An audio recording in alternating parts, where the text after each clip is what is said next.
Boa tarde. Amigos, no dia 4 de maio de 2017, eu tive a oportunidade de sustentar novamente, perante a 8ª turma do Tribunal de Justiça do Distrito Federal, em continuidade do julgamento de uma apelação civil, nos termos do artigo 942 do Código de Processo Civil de 2015.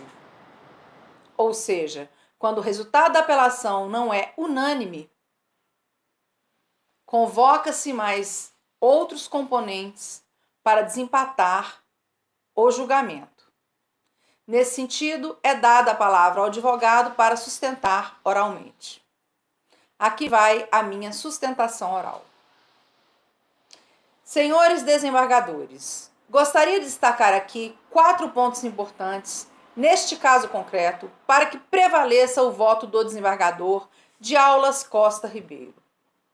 Primeiro, importante destacar aqui que os embargantes ora apelados tiveram 7 anos após a quitação do financiamento do apartamento para fazerem a transferência do imóvel para o nome deles, mas preferiram se manter inertes, deixando o apartamento em nome do devedor, o que acabou provocando o arresto. Aliás, eles não transferiram o apartamento para o seu nome até a presente data. Essa conduta dos embargantes provocou várias outras penhoras no apartamento e, além de causar prejuízo aos credores, ainda enseja enriquecimento ilícito dos embargantes, na medida em que cada ação de embargo de terceiros ganha injustamente, haverá honorários de sucumbência em favor deles e em prejuízo dos credores. Ademais, mantendo o apartamento em nome do devedor principal, os embargantes contrariaram a sentença de divórcio, a lei civil, o princípio da legalidade, além de violarem também o princípio da boa-fé objetiva. Segundo, a apelante não pode ser considerada a causadora do arresto, na medida em que ela nunca arrestou o imóvel dos embargantes, e sim do devedor, pois o apartamento estava e ainda está registrado em cartório em nome do devedor e não em nome dos embargantes. E ela não tinha como saber que o apartamento era dos embargantes devido à partilha em ação de divórcio, ocorrida 10 anos antes, haja vista que as ações de família correm em segredo de justiça. Terceiro, a apelante respeitou a sentença que desconstituiu o arresto, acatou a sentença, tanto que não recorreu dela quanto ao mérito, e sim tão somente em relação à fixação da verba honorária que foi aplicada, ferindo o princípio da causalidade.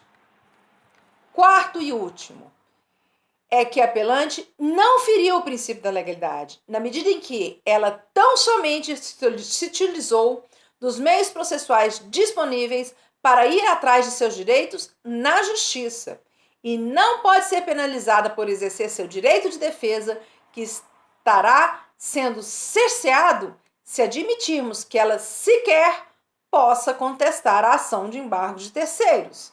Portanto, a simples contestação em ação de embargo de terceiro não pode ser considerada insistência no arresto para efeitos hermenêuticos.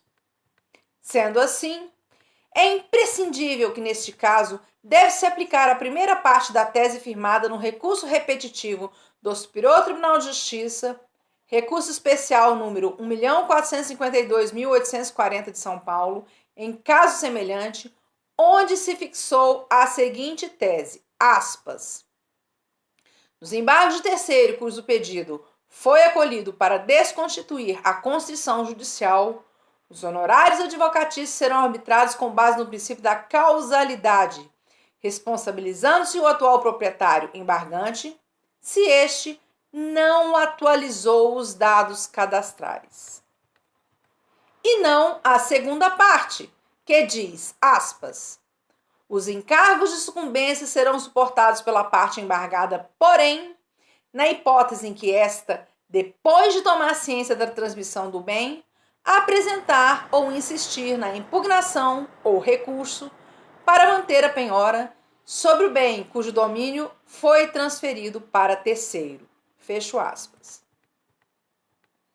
Ora, senhores desembargadores, a simples contestação em ação de embargo de terceiro não pode ser considerada insistência que caracterize abuso para fins da aplicação equivocada da segunda parte da tese do recurso repetitivo do STJ, que, repito, não se aplica ao caso concreto, haja vista que insistência seria ajuizar ação de arresto sabendo que o móvel já pertencia a terceiros. E isso não ocorreu, pois a partilha que beneficiou os embargantes foi feita em ação de divórcio que corre em segredo de justiça. Portanto, era impossível para a apelante evitar a penhora nessas circunstâncias. Ademais, não se pode cessear seu direito de defesa ao querer impedir que ela responda à ação de embargos de terceiros, contestando-a na forma permitida pela lei processual civil. Ora, senhores desembargadores, considerar que a simples contestação em ação de embargo de terceiros é insistência para efeitos hermenêuticos é uma verdadeira anomalia no sistema judicial, visto que viola o direito de defesa e o direito de acesso à justiça da apelante, pois impede-a de se utilizar dos meios necessários disponíveis no Código de Processo Civil para buscar seus direitos na justiça. Entender de forma diversa é o mesmo que violar o direito constitucional de defesa e de acesso à justiça da embargada, ora apelante.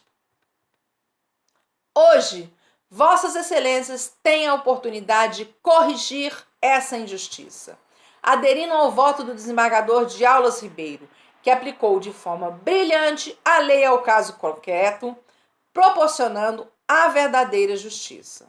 Então, senhores desembargadores, eu clamo por justiça.